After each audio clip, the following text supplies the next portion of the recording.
인터넷에서 포털 사이트 같은데 포털 사이트에서 어떤 검색어를 치면 그것과 관련된 뭐 그 사람이든 사건이든 그것과 관련된 연관된 다른 단어들이 쭉 떠오릅니다. 만약에 우리가 성전이라고 치면 뭐가 떠오를까요? 또는 우리가 지금 묵상하고 있는 솔로몬이라고 하면 어떤 연관 검색어가 떠오를까요? 집에서 지금 막 치고 계신 분들 계시죠? 솔로몬이라고 제가 쳐봤습니다. 그랬더니요, 솔로몬 제도가 제일 먼저 떠오르고요. 그 다음에 우리나라의 회계법인 중에 솔로몬 회계법인이라는 게 큰 게 있나 봐요. 네, 솔로몬 회계법인, 광고 아닙니다. 네. 그리고 또 하나 아주 독특한 검색어가 떠올라요. 로또가 떠올라요. 솔로몬 로또가 있어요. 뭔가 했더니 로또 번호를 지혜롭게 예측해서 추천해주는 사이트입니다. 이용해 보신 분들 계십니까? 여러분 솔로몬 하면 여러분에게 떠오르는 연관 검색어는 뭡니까? 지혜죠. 그리고 솔로몬 하면 또 떠오르는 게 있어야 됩니다. 뭘까요? 성전입니다. 성전 건축이죠. 솔로몬에 대해서 열왕기상에 무려 9장에 걸쳐서 기록되어 있습니다. 그 중에 5장을 할애해서 내용을 적고 있는 것이 뭐냐? 바로 성전 건축과 관련된 부분입니다. 즉 솔로몬의 삶, 솔로몬의 이 통치에 있어서 가장 중심된 것은 성전 건축이라고 하는 것을 알 수 있습니다. 하나님께서 그의 삶에서 가장 주목하고 있는 부분이 바로 솔로몬의 성전 건축이었던 것이죠. 사실 이 성전 건축은 솔로몬에게만 중요한 과업이 아니었습니다. 현재 우리에게도 가장 중요한 과업은 성전 건축인 것입니다. 우리도 성전 건축하는 삶이어야 합니다. 제가 여러 번 언급하고 있지만 성전 건축이라고 하는 것은 건물을 짓는 것이 아닙니다. 하나님의 관점에서 성전은 건물, 빌딩이 아니라 관계이자 공동체입니다. 원래 성전 하면 우리의 이미지에 떠오르는 것은 솔로몬 성전, 그리고 또 성경 좀 아시는 분은 포로에서 돌아와서 다시 지은 스룹바벨 성전, 그리고 신약 시대 예수님 당시 있었던 헤롯 성전, 이 세 가지를 떠올릴 수 있습니다. 그리고 요즘 뭐 교회에서 성전 건축하면서 교회 건물을 성전인 것처럼 얘기하는데 그것은 잘못된 해석이죠. 성전은 전 세계의 온 세상에서 건물로서는 딱 3번 존재했죠. 솔로몬 성전, 스룹바벨 성전, 헤롯 성전. 그 외에 성전이라고 이름 붙이는 것은 신학적으로는 잘못된 용어들입니다. 건물로서는 이 세 건물만이 유일합니다. 그리고 예수님께서 그 건물을 향해서 말씀하십니다. 이 성전을 헐어라. 내가 사흘 후에 지으리라. 그리고 그 성전은 헐립니다. 그 성전이 헐리는 것을 예수님께서 예수님의 몸의 죽음으로 말씀하신 것이죠. 그리고 다시 사흘 후에 짓는다고 하는 예수님이 지으시는 진짜 성전은 뭐냐? 부활하신 예수님의 몸입니다. 그 부활하신 예수님의 몸은 지금 현재 우리들입니다. 예수님이 머리가 되시고 우리는 그의 몸이 된 바로 신앙 공동체, 하나님께서 이 땅에 만드신 유일한 공동체는 2가지예요. 부부 공동체와 교회 공동체. 바로 이 부부 신앙 공동체, 교회 공동체, 가정과 교회만이 성전이라고 말할 수 있습니다.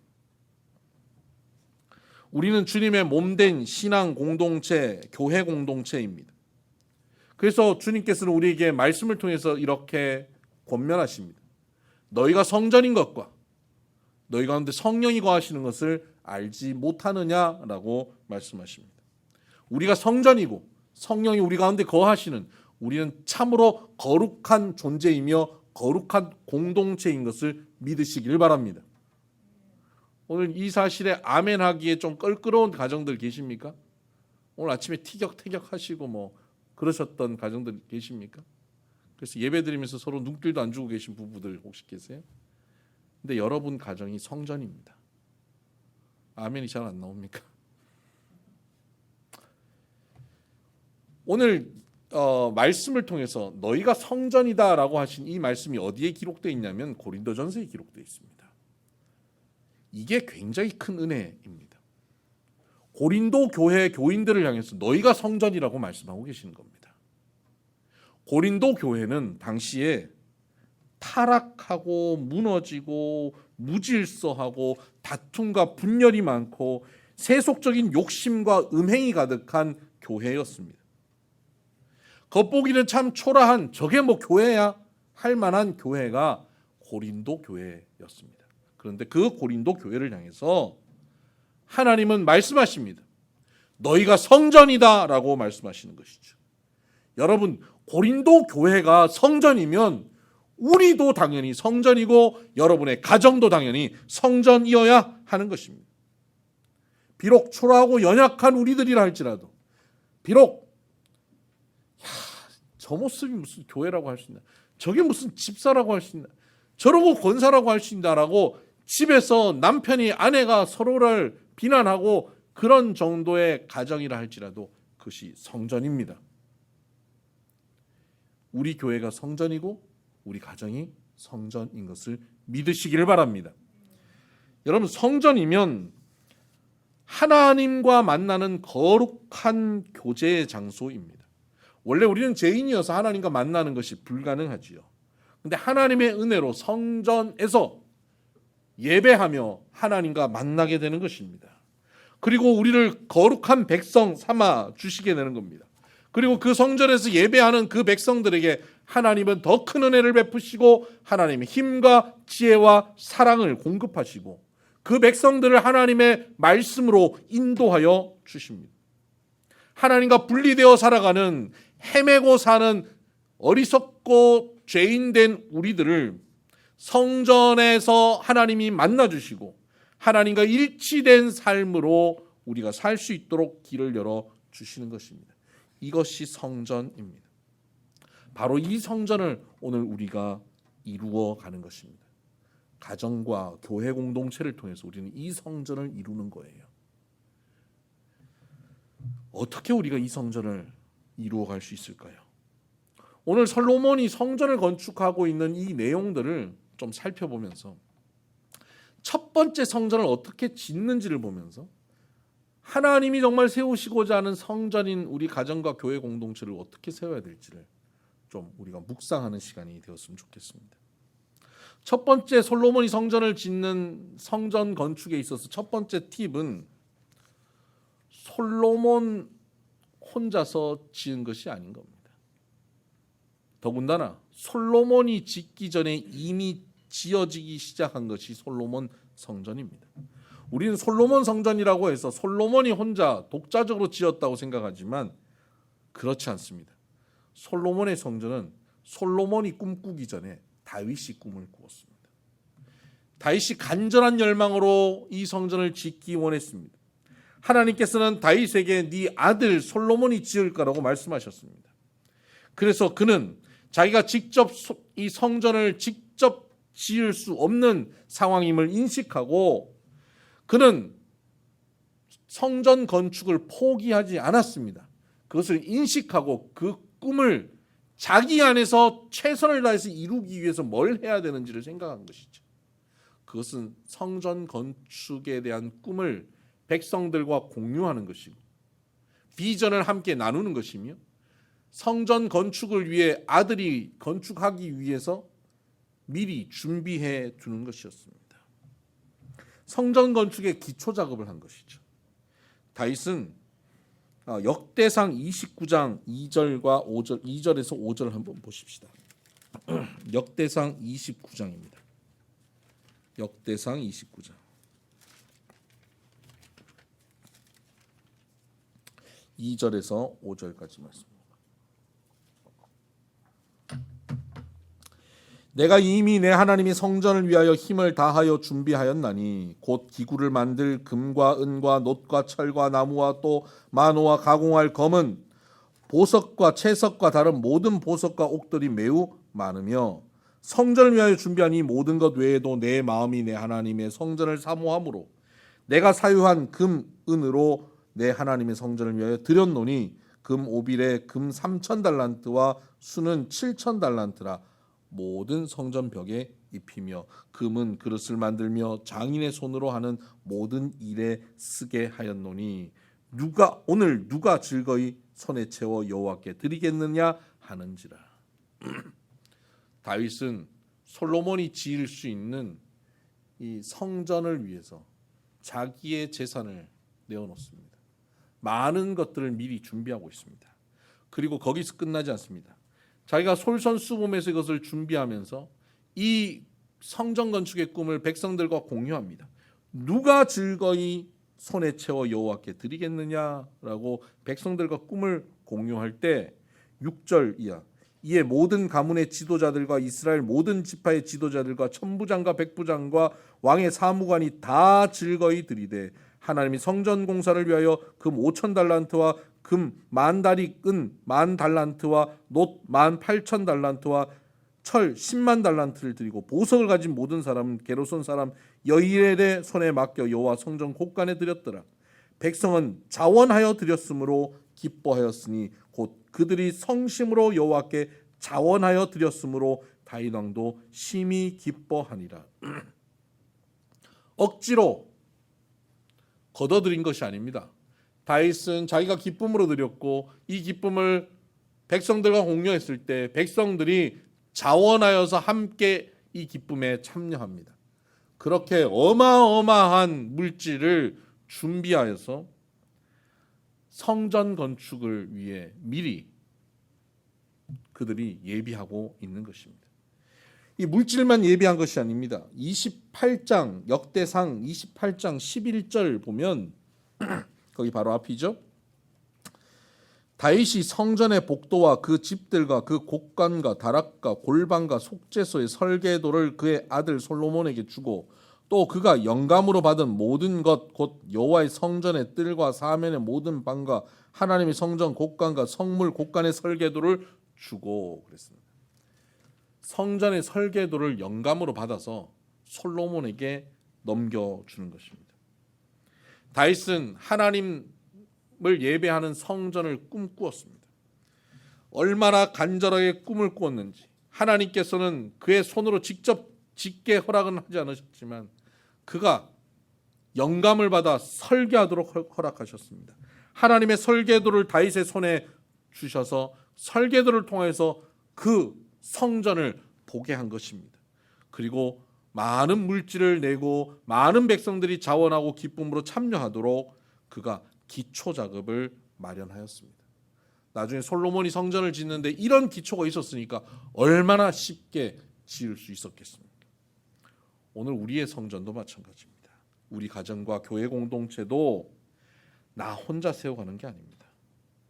교회는 목사 혼자서 세워가는 게 아닙니다. 가정도 여러분 부부가 둘이서 세워가는 게 아닙니다. 우리 교회가 세워지기 전, 우리 가정이 세워지기 전, 우리를 여기까지 이런 교회와 이런 가정을 이루게 하기 위해서 우리를 위해 헌신하고 꿈꾸신 많은 우리의 믿음의 선조들이 있습니다. 선진들이 있습니다. 선배들이 있습니다. 나를 어려서부터 가르쳐 주신 선생님도 계시고 말씀으로 양육해 주신 목사님도 계시고 기도해 주신 부모님도 계시고 많은 믿음의 동력자들도 있었습니다. 중보기도 해준 많은 분들이 계시는 겁니다. 나 혼자 스스로 잘해서 이런 공동체를 이루었다라고 생각을 하면 완전히 착각입니다. 내 앞서서 많은 분들이 준비하고 섬겨주셨기 때문에 오늘 여기에 우리 교회와 가정이 있는 것입니다. 우리 교회만 해도 우리 교회 출석하지 않는 우리 교회에 등록되어 있지 않는 많은 분들이 교회가 세워지는 과정 속에서 참여하셨고 기도해 주셨습니다. 교회가 시작도 하기 전에 위에서 기도해 주셨던 분들 많으셨습니다. 그리고 그들의 헌신과 섬김과 자원하는 마음이 오늘 이곳에 비손교회가 이렇게 아름답게 세워지게 하셨고 이 비손교회를 통해서 필레오 기독국제학교가 또 귀하게 세워지게 하셨고 그 과정을 통해서 많은 가정들과 다음 세대들이 세워져 가고 있는 것입니다. 그분들의 헌신과 섬김과 수고가 오늘 우리 공동체를 만들고 있습니다. 여러분, 가정은 어떻게 행복하십니까? 왜 행복하십니까? 내가 남편을 잘 섬겨서 행복합니까? 내가 아내를 잘 섬겨서 행복합니까? 내가 훌륭한 남편이나 아내여서, 아버지나 어머니여서 그래서 우리 가정이 행복합니까? 아니요. 우리 가정을 위해서 눈물로 기도하는 누군가가 있었기 때문입니다. 나를 어려서부터 눈물로 키워주신 부모님이 계셨기 때문입니다. 부끄러운 얘기 하나 할까요? 저희 부부가 부부 싸움을 할 때마다, 요즘 거의 안 합니다만 예전에 부부 싸움을 할 때마다 참 희한하게 저희 어머니가 전화를 하셔요. 저한테 전화를 하든 며느리한테 전화를 하든 전화를 하셔서 별일 없냐? 한 번, 두 번은 우연인 거라 생각했습니다. 그런데 이것이 반복되면서 하나님이 우리를 지키시고 보호하시는구나.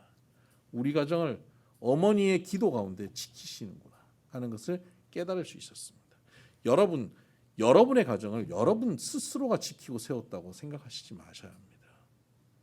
기도하는 누군가가, 여러분의 부모님이, 여러분 주변에 여러분을 사랑하는 이들이 여러분의 가정을 지키고 준비하여 주신 겁니다. 가정의 달을 맞아서 이렇게 여러분의 가정을 준비하고 지키고 헌신한 분들이 있으시면, 부모님이든 형제자매든 기도해 주던 사람들이든 여러분들 감사를 표현할 수 있는 좋은 기회가 되기를 바랍니다. 우리 교회를 위해서도 이런 많은 분들이 함께 기도하고 준비하여 주셨습니다. 그래서 신앙 공동체가 든든히 세워져 가는 것입니다. 성전은 이렇게 미리 준비하신 믿음의 선배들, 헌신된 사람들을 통해서 세워지는 것입니다. 성전 건축의 두 번째 팁은 이겁니다. 성전을 건축하려고 할 때 준비된 일꾼, 필요한 일꾼을 하나님께서 보내주신다는 사실입니다. 솔로몬이 성전을 이제 본격적으로 건축하려고 하니까 좋은 목재가 필요해요. 근데 그 목재는 저 두로 지역의 백향목이고 잣나무입니다. 근데 가만 보니까 그 두로 지역의 왕이 내 아버지 다윗과 아주 가까운 사이예요. 그래서 그 두로 왕 히람에게 부탁을 했더니 그 히람이 기쁨으로 그 일에 참여합니다. 자기들의 이 벌목공을 지원하여 주기도 합니다. 그래서 바닷길을 통하여서 그 많은 나무가 남쪽으로 내려올 수 있도록 도와줍니다. 그래서 그것을 통해서 성전을 건축할 수 있게 되죠. 또 한 가지 재미있는 것은 성전을 건축하는데 특별한 사람, 솔로몬을 돕는 사람 두 사람의 이름이 나옵니다. 성경에. 근데 이 두 사람이, 한 사람은 아까 말씀드린 두로왕 히람이라는 사람이고요. 또 한 사람은 놋을 세공하고 가공하는 그 대장장이, 요즘으로 치면 최고의 기술자죠. 엔지니어죠. 엔지니어인 사람이 나옵니다. 근데 그 사람 이름도 히람입니다. 두로 왕도 히람이고 그 엔지니어도 히람입니다. 이 히람이 와서 성전 건축에 있어서 굉장히 많은 복잡한 일들, 아주 세밀한 일들을 총 감독하는 사람이 됩니다. 그런데 이 히람은 반은 유대인이고 반은 두로인입니다. 그의 어머니를 뭐라고 표현하냐면 납달리 과부라고 표현하고 있습니다. 열왕기상 7장 14절, 13절이죠. 열왕기상 7장 13절, 14절. 솔로몬 왕이 사람을 보내 히람을 두로에서 데려오니 그는 납달리 지파 과부의 아들이요 그의 아버지는 두로 사람이니 놋의 대장장이라.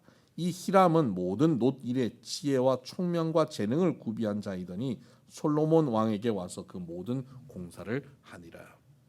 이런 귀한 사람을 하나님께서 붙여 주셨습니다. 납달리 과부라고 하는 이 어머니는 또 잘 살펴보면 이 사람의 출신은 단 지파입니다. 단 지파인데 납달리 지파의 과부가 됐어요. 왜 그럴까요? 단 지파 처녀가 납달리 총각이랑 결혼을 해서 납달리 사람이 된 거죠. 근데 그 남편이 죽은 겁니다. 그래서 납달리 과부가 된 거예요. 그래서 당시의 과부는 거지와 같아요. 자기 기구한 인생, 너무 초라한 인생이었는데 그 공동체 안에서 이 과부를 돕고 신원하여서 그에게 재산권을 행사해주게 해줄 가족들이 없었거나 아니면 도와주지 않았던 겁니다. 그래서 그는 결국 두로 사람 대장장이에게 시집을 갑니다. 그리고 거기서 아들을 낳죠. 히람입니다. 히람이라고 하는 이름의 뜻이 높은 형제라는 뜻입니다. 자기 인생은 굉장히 낮아지고 초라해졌지만 아들을 하나님께서 높여주실 것을 기대하면서 이름을 지었겠죠. 그 고난의 과정 속에서 그는 얼마나 하나님 앞에 하나님을 바라보고 살았겠습니까? 하나님께서 이 사람의 아들을 사용하신 것을 보면 알지 않습니까? 그 어머니의 그 기도와 그 바람이 하나님께서 응답하신 거죠. 하나님의 거룩한 전 성전을 짓는 그 일에 아무나 참여하지 못할 텐데 전 세계에서 그 사람을 찾은 거예요. 예루살렘에서 찾은 것도 아니고 이스라엘 전역에서 찾은 것도 아니고 두로의 모든 사람에게 잊혀져 버린 납달리 지파의 과부의 아들을 찾아오셔서 그에게 총감독을 맡기신 겁니다. 그의 고난을 통하여서 빚어진 아들을 통해 준비되고 예비된 사람을 하나님께서 솔로몬에게 붙이시고 그 일을 이루게 하십니다. 여러분, 바울 또한 그가 사역을 하고 초대교회를 세워갈 때 그에게는 그 혼자 하지 않게 하셨습니다. 그가 막막할 때 그를 돕는 하나님의 사람들을 붙여주셨습니다.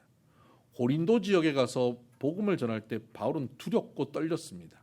그때 그에게 누구를 만나는 은혜를 주셨냐면 브리스길라와 아굴라를 만나게 하는 은혜를 주셨습니다. 이 사람들은 로마에서 크게 사업을 하는 천막 사업을 하던 사람이었는데 로마에서 이 유대인들 핍박이 있어서 기독교인들 유대인들 핍박이 있어서 유대인들이 다 추방령을 받았습니다. 그래서 자기 재산 다 포기하고 추방되어서 어쩔 수 없이 고린도까지 밀려온 사람들입니다. 자기 인생의 고난의 여정을 통하여서 그는 하나님께 더 의지하고 주님을 더 붙잡는 삶을 살고 있었던 사람들이죠. 그 고난을 통하여 빚어지고 준비되어 브리스길라와 아굴라를 만나게 하시고 그들과 동역하며 일평생 함께하는 좋은 동역자가 되게 합니다. 브리스길라와 아굴라에 대해서 바울은 로마서에서 이렇게 표현하죠. 나를 위하여 제 목을 내놓으려 하는 브리스길라와 아굴라라고 표현합니다. 그런 동역자를 붙여주셨어요. 바나바 바울의 멘토를 붙여주셨어요. 평생 바울의 아들처럼 지낸 디모데를 붙여주셨습니다. 바울이 어디를 가든지 그와 함께 있으면서 그의 건강을 체크해준 누가를 붙여주셨습니다. 굳은 일 맡겨도 시원스럽게 해결할 수 있는 디도를 붙여주셨습니다. 평생 사역의 재정적 후원자가 된 루디아와 빌립보 교인들을 붙여주셨습니다. 좀 무리하다 싶은 부탁도 쉽게 할 수 있는 빌레몬 같은 동역자도 붙여주셨습니다. 귀하게 쓴 글을 믿고 맡길 수 있는 베베 같은 사람도 붙여주셨습니다. 바울은 곳곳에서 신앙 공동체 성전을 세워가는데 하나님께서 그 혼자 일하게 하지 않으셨습니다. 꼭 필요한 때에 준비된 동역자, 준비된 일꾼들을 보내주셨습니다. 여러분, 우리 성전인 가정과 우리 교회 공동체를 세워갈 때도 그럴 겁니다. 때마다 일마다 하나님은 준비된 일꾼, 필요한 일꾼을 보내주십니다. 하나님의 돕는 손길, 하나님의 마음으로 함께 할 수 있는 사람을 보내셔서 우리 가정을, 우리 신앙 공동체를 세워 가십니다. 그런데 여러분, 하나님께서 보내주신 그 사람은요, 하나님이 붙여주신 동역자이긴 하지만 그 사람은 하나님이 아니에요. 하나님이 보내주신 사람이 모든 것을 다 할 수 있는 완벽한 사람도 아니고 온전한 성품을 가진 사람도 아니라는 것을 알고 계셔야 됩니다. 때로 실망도 시키기도 하고 때로 속을 상하게 하기도 하고 힘들게 하기도 하는 사람들입니다. 필요한 그 영역을 담당하기도 하지만 모가 나기도 하고 잘못된 성품을 가지고 있어서 문제를 일으키기도 하는 사람들입니다. 그런 사람들을 우리가 품고 함께 격려하며 가야 하는 겁니다. 우리는 사람을 믿고 의지하며 가면 안 됩니다. 사람은 사랑하고 품고 서로 기대어 걸어가는 존재들입니다. 하나님 보내신 동력자, 그 사람은 하나님이 보내셨기 때문에 처음부터 끝까지 모든 것을 완벽하게 해낸다고 착각하시면 안 됩니다. 여러분, 제가 하나님 보내신 비선교회 담임 목사입니다. 제가 완벽한 사람이 아니잖아요. 제가 할 수 있는 영역이 있어요. 저는 요리를 못해요. 저는 청소를 잘 못해요. 저는 못도 하나 제대로 못 박아요.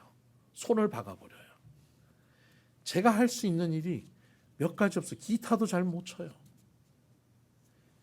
불편하고 잘못된 것들을 많이 일으키는 부족한 사람들. 저를 하나님처럼 의지하시면 안 돼요. 서로가 마찬가지입니다. 여러분의 배우자도 마찬가지입니다. 완벽한 사람, 남편이 슈퍼맨, 아내가 슈퍼우먼이 되기를 기대하시면 안 됩니다. 어떤 면을 잘하면 다른 거는 못하는 그런 존재들입니다. 그럼 서로가 서로를 격려하고 돕고 기대며 함께 걸어가는 것입니다. 우리가 서로 돕고 살아가는데 구멍이 나는 때가 있어요. 그러면 그것을 채워줄 또 다른 동력자를 하나님이 보내주십니다. 저는 비손 공동체, 우리 필레오 공동체, 저희 가정 공동체를 세울 때마다 하나님 때마다 일마다 돕는 손길을 보내주신 것을 경험합니다. 때마다 일마다 하나님의 사람 루디아가 나타나고 브리스길라와 아굴라, 디모데, 디도, 누가, 빌레몬 같은 동력자를 하나님께서 보내주셨고 바로 그 사람들이 누구냐고 여러분 궁금하시죠? 여러분. 네. 여러분이 하나님이 보내주신 히람이고 루디아입니다. 내가 할 수 있는 부분을, 내가 할 수 없는 부분을 하나님께서 여러분을 통해서 하게 하셨습니다. 앞으로도 적절한 타이밍에 하나님은 하나님의 사람을 보내셔서 도와주실 것을 조금도 의심하지 않습니다. 그러나 그 사람이 왔다고 사람을 의지할 마음은 전혀 없습니다. 하나님을 의지하여야 합니다. 사람에게 실망할 것도 전혀 없습니다. 하나님을 기대하셔야 합니다. 성전이 이렇게 지워지는 거죠. 세워지고 지워지는 겁니다. 성전은, 솔로몬 성전은 이렇게 하나님이 보내신 사람을 통해 함께 세워졌습니다. 세 번째 성전 건축의 팁은 솔로몬의 역할입니다. 솔로몬은 자신이 원하는 모양으로 성전을 건축하지 않았습니다. 그는 어떻게 합니까? 다윗에게 받은 설계도대로 하나님이 주신 식양대로 건축합니다. 열왕기상 6장 38절을 보면 11째 해 불월 곧 8째 달에 그 설계와 식양대로 성전 건축이 다 끝났으니 솔로몬이 7년 동안 성전을 건축하였더라.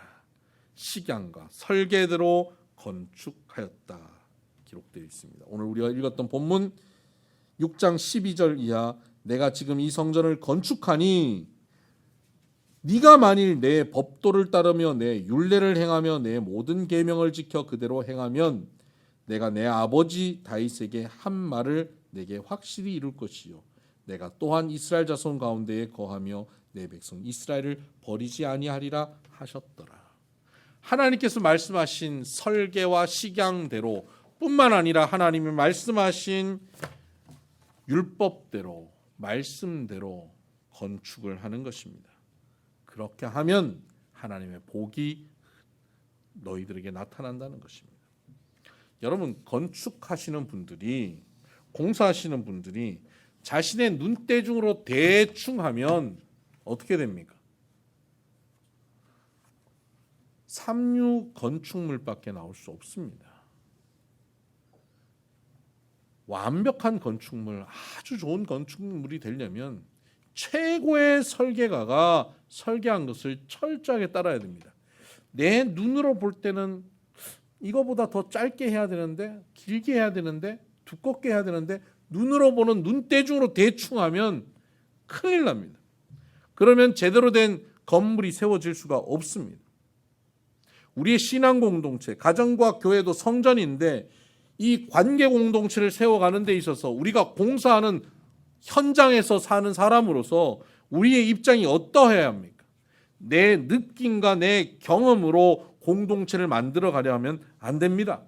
하나님이 주시는 말씀대로 철저히 순종하며 공동체를 세워야 되는 것입니다. 우리가 살아오면서 가진 경험과 상식과 내가 경험한 사회 공동체의 규범과 방식과 조직을 이끄는 틀을 가지고 가정과 교회를 세워가려고 하면 결코 그 공동체는 성전이 될 수가 없는 것입니다.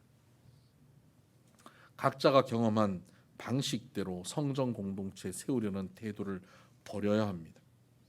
만약에 그러한 방식대로 성전 공동체를 세우려 하면 그것은 거룩한 공동체가 되지 못하고 그저 세상의 기업 조직이나 정치 집단이나 동호회 수준이 되고 말 것입니다. 제가 신학교 다닐 때 한 목사님이 말씀하시고 가르쳐 주신 것 중에 이런 가르침이 있었습니다. 후배들에게 이렇게 말씀하셨습니다. 자네들, 교회는 참 다양한 직업군의 사람들이 모인다네. 교회는 교사도 있고 회사를 운영하는 사장님도 계시고 택시를 운전하는 기사분도 계시지. 이런 분들이 모여서 함께 교회를 세워가다 보면 꼭 자기 직업의 방식대로 교회를 세우려고 하고 그 중에 목소리 큰 사람의 방식이 채택되는 경우들이 많지. 교사는 교실을 만드는 것처럼, 사장은 회사를 세우는 것처럼, 택시는 운전하듯이 이렇게 교회를 만들려고 하지. 그들의 직업 방식대로 교회를 세우려고 하는 것을 반드시 차단해야 하네. 목사는 말씀을 가르치며 그들의 직장에서, 그들의 사업장에서 오히려 말씀대로 교실을 세워가고 말씀대로 회사를 운영하고 말씀대로 운전할 수 있도록 도와야 하는 것이 목사이네. 그러면 그들이 교회에 와서 말씀대로 교회를 함께 세워가는 동력자가 될 것이네. 저는 여러분 이 말씀을 깊이 새기고 살고 있습니다. 교회는 어느 한 사람이 자기의 주장으로 세워가는 것이 아닙니다. 자기가 평생 경험한 방식을 교회에 적용하는 것도 아닙니다. 교회는 오직 하나님께서 하나님의 방법으로 하나님의 말씀으로 세우는 공동체입니다. 내가 생각하는 방식의 조직체를 만들어가는 태도를 버려야 합니다. 나의 선입견과 가치관과 상식이 아닌 성경의 말씀이 가르쳐 주시는 방식대로 그 식양대로 그 설계대로 교회 공동체를 세워야 할 것이고 그 설계대로 가정 공동체를 세워야 합니다. 여러분이 경험한 가정 공동체 그 방식대로 세우시면 안 됩니다. 한국 사람들이 경험한 가정 공동체의 방식은 유교적 전통 위에 세워진 공동체입니다. 남성 위주의, 나이 많은 사람들 위주의, 권력자 위주로 세워진 공동체입니다. 이 공동체는 하나님이 세우고자 하는 성전 공동체의 모양이 아닙니다. 내가 경험한 가정 공동체를 주장하는 것을 포기하셔야 합니다. 성경이 말씀하시는 가정 공동체가 무엇인지를 묵상하고 배우고 그 가정 공동체의 식양대로 가정을 세워야 합니다. 그렇다면 성경이 알려주는 설계도와 식양이 무엇입니까? 논리로 사사건건 상대를 제압하는 공동체가 아닙니다. 누가 먼저 목소리를 키워서 주도권을 가지게 되는 것이 가정 공동체가 아닙니다. 덮어주고 용납하고 참아주고 견뎌주는 공동체입니다. 상대의 잘못을 보면 이번에 공격해서 주도권을 가져와야지 라고 생각하는 것이 가정 공동체가 되어서는 안 됩니다. 교회 공동체도 마찬가지입니다. 지적하기보다는 칭찬합니다. 넘어진 사람들을 격려하고 일으켜줘야 합니다. 이것이 바로 말씀의 공동체입니다. 큰 자가 작은 자를 섬기는 것입니다. 이것이 하나님이 우리에게 성전을 지으라고 하시는 성전 짓는 식양입니다. 이 설계도를 잘 보고 설계도대로 가정과 교회를 세워야 합니다. 우리는 툭하면 설계도를 참고하지 않습니다. 툭하면 내 느낌과 내 방식대로 자르고 붙이고 세우다가 문제가 생깁니다. 내 기분과 내 마음대로 내 눈대중으로는 성전을 세울 수 없습니다. 내가 진심으로 내 열정을 다해서 최선을 다해서 한다고 해도 안 됩니다. 내 진심으로 살면 안 되고 하나님의 말씀의 진리대로 행하여야 가정이 세워지고 교회가 세워지는 것입니다. 배우자나 자녀를 대하는 태도, 성도를 대하는 태도가 내 진심으로 우러나고 열정을 다해서 한다고 그것이 아름답지 않습니다. 진리의 말씀에 근거해야 아름답습니다. 성전을 세워가기 원하십니까? 누구의 식양과 설계도대로 하셨습니까? 하나님의 설계도와 식양대로 가정과 교회 공동체를 세워갈 수 있는 저와 여러분 되기를 주의 이름으로 축복합니다. 그리고 이 성전 다 짓고 그 앞에는 기둥 2개가 세워집니다. 그 기둥의 이름을 야긴과 보아스라고 붙였습니다. 이 야긴은 하나님이 세우신다라는 뜻이고 보아스는 그에게 능력이 있다라는 뜻입니다. 성전을 들어갈 때마다 야긴과 보아스를 봅니다. 아, 이 성전은 솔로몬이 세운 것이 아니구나. 하나님이 세우셨구나. 다윗의 돈으로 세운 것이 아니구나. 히람의 능력으로 세운 것이 아니구나. 하나님의 능력으로 하셨구나. 고백하게 하신 겁니다. 여러분, 우리 가정과 우리 교회 누가 세웁니까? 누구의 방식입니까? 누구의 능력입니까? 하나님의 방식이고 하나님의 능력입니다. 목사의 힘과 능력 아니고 남편, 아내의 힘과 능력이 아니에요. 누군가의 헌신이 아니에요. 하나님의 능력으로 세우신 겁니다. 여러분, 이 사실을 우리가 분명히 기억해야 됩니다. 특별히 지금 혹시 공동체의 위기를 경험하고 계신 분들 계십니까? 나는 도저히 이제는 이 공동체를 끌고 갈 수 있는 힘이 없다라고 생각하시는 분이 계십니까? 여러분 가정이 지금 그런 위기 가운데 놓이셨습니까? 그 가정을 누가 세웁니까? 야긴 하나님이 세우십니다. 나는 이제 더 이상 섬기고 회복시킬 능력이 내게 없다. 그 능력을 누가 주십니까? 하나님이 주십니다. 보아스, 하나님께 능력이 있습니다. 여러분, 하나님이 세우시는 가정 공동체, 교회 공동체임을 믿고 우리가 어디를 가든지 바로 이 아름다운 성전 공동체를 세워내는 저와 여러분 되기를 주의 이름으로 축복합니다.